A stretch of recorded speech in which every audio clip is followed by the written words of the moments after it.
तीन कृषि कानूनों के विरोध में राजस्थान हरियाणा सीमा पर स्थित सोनेडा बॉर्डर पर मंगलवार को शुरू हुआ धरना प्रदर्शन बुधवार को भी जारी रहा। बुधवार को धरना स्थल पर किसानों ने टेंट खड़ा कर दिया तो खाने पीने का इंतजाम भी किसानों की तरफ से करा दिया गया है।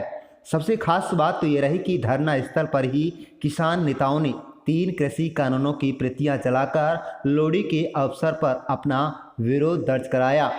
बुधवार को हजरत मौलाना अरशद मदरसा मिलखेड़ा राजस्थान की अध्यक्षता में चल रहे विरोध प्रदर्शन में मुफ्ती सलीम साकरस, रशीद अहमद एडवोकेट, सिद्दीक अहमद मेव इतिहासकार, रमजान चौधरी एडवोकेट, बलकार सिंह किसान नेता, गुरुदेव सिंह किसान नेता, समय सिंह एडवोकेट, आज़ाद खेड़ी किसान नेता, अकबर खान जोधपुर जैसे मुख्य किसान नेताओं के साथ सैकड़ों किसान धरना स्थल पर जुटे और दिन भर भाषणबाजी का दौर चलता रहा। कुल मिलाकर दिल्ली की सीमाओं से सटे इलाके गाजीपुर, टीकरी, शाहजहांपुर इत्यादि जगहों पर चल रहे धरना प्रदर्शन की तरह सोनेडा बॉर्डर पर भी किसानों का एक पड़ाव शुरू हो चुका है। किसान नेताओं ने दो टूक कहा कि भले ही सुप्रीम कोर्ट ने कानूनों को स्टे कर दिया गया हो और 4 सदस्यीय कमेटी का गठन कर दिया गया हो, लेकिन वह अपना विरोध प्रदर्शन इसी तरह उस समय तक जारी रखेंगे जब तक इन काले कानूनों को रद्द नहीं किया जाता। इसके अलावा किसान नेताओं ने साफ कर दिया है कि अब सुप्रीम कोर्ट द्वारा गठित की गई 4 सदस्यीय कमेटी से कोई बातचीत नहीं करेंगे।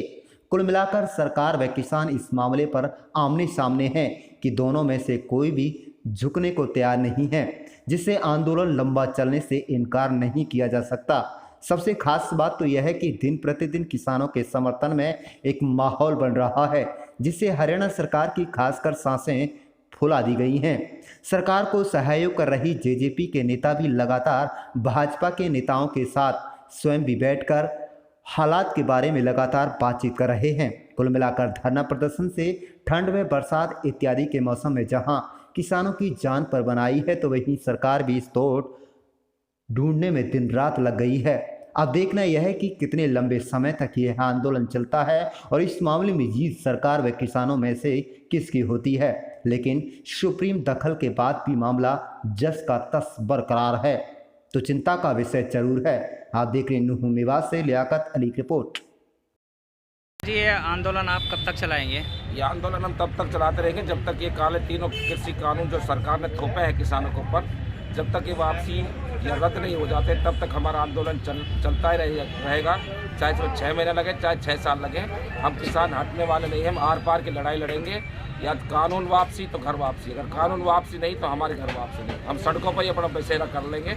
हम किसान के बेटे हैं, धरती पुत्र हैं। हम मेहनत से, जाड़े ठंड से हम डरने वाले नहीं हैं। ठीक है सरदार जी, आपका नाम क्या है और कहाँ से आप आए हैं? हाँ जी, मैं बलकार सिंह मेरा नाम है। मैं गांव सेशन से आया हूँ।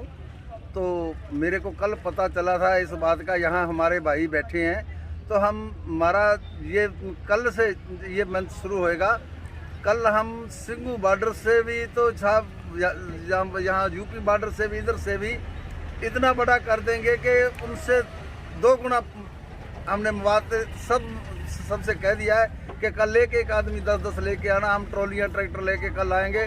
कल पूरा हम अपना प्रोग्राम रखेंगे। तो कल दिल्ली कूच का ही प्रोग्राम बनाएंगे? फिर भी कल दिल्ली कूच का अगर साथियों के साथ जब कहेंगे फिर जाएंगे। ऐसा नहीं है कि हम किसी से शांतिपूर्वक जाना है। जब जाना फिर ये है कि फिर ये नहीं है कि फिर चाहे गोलियां खाएं, चाहे मरें, चाहे कुछ भी होए, हमने मरने से नहीं डरते बिल्कुल।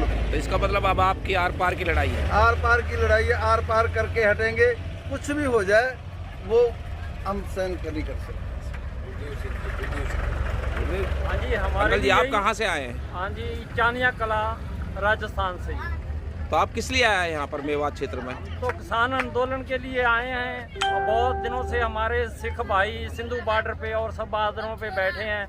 इधर मेवात है, इधर हमारे के लिए हम इनको लेके 1-2 दिन में सिंधु बॉर्डर की तरह ही यहाँ पे एकत्रित होएंगे और ये मोर्चे को जीत के छोड़ेंगे।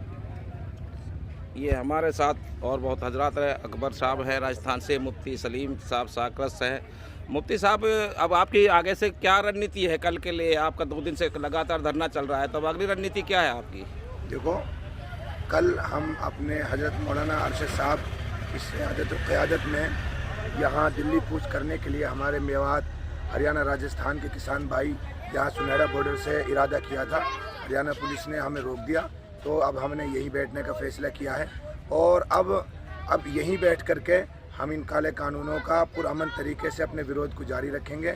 और सरकार एक तरह से जो घबराई हुई है, अब उनको एसी के अपने एसी रूमों में बैठकर भी उनके बदन पर कपकपी तारी है।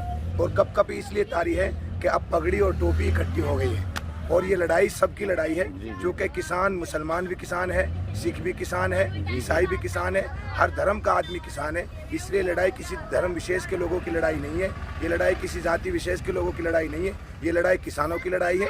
और मेवात तो वो धरती है जहाँ 90 से 95% किसान रहते हैं और मेवातियों की सबसे बड़ी पहचान है बहादुरी। हमारे पूर्वजों ने, हमारे बुजुर्गों ने अंग्रेज़ों को बाहर भगाया था, तो हमारी रगों में भी हमारे पूर्वजों का, हमारे बुजुर्गों का खून है और हमारे अंदर भी वही हौसला है। बस उसको जगाने की बात थी, अब वो जाग गया है। तो इंशाअल्लाह मेवाती इस लड़ाई को जीत कर ही पीछे हटेंगे।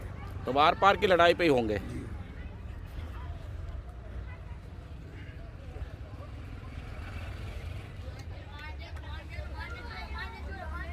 वकील साहब, आप कहाँ से आए? जी, मैं नूहूबार से आया हूँ। तो किस लिए आए आप यहाँ पर? जी, मैं जो अपना किसानों का जो आंदोलन चल रहा था, इसको हमारे यहाँ पे जो ये हमारे सिख भाई आए हैं, उनके तरीके से हम उसको एक बढ़ावा देने के लिए, अपनी पब्लिक को ये बताने के लिए कि भाई यहाँ पे ये जो कानूनों की जो लड़ाई चल रही है, वो एक बहुत सही, एक पुख्ता लड़ाई है और उसके अंदर हम सभी एक देशवासियों का बहुत बड़ा नुकसान है।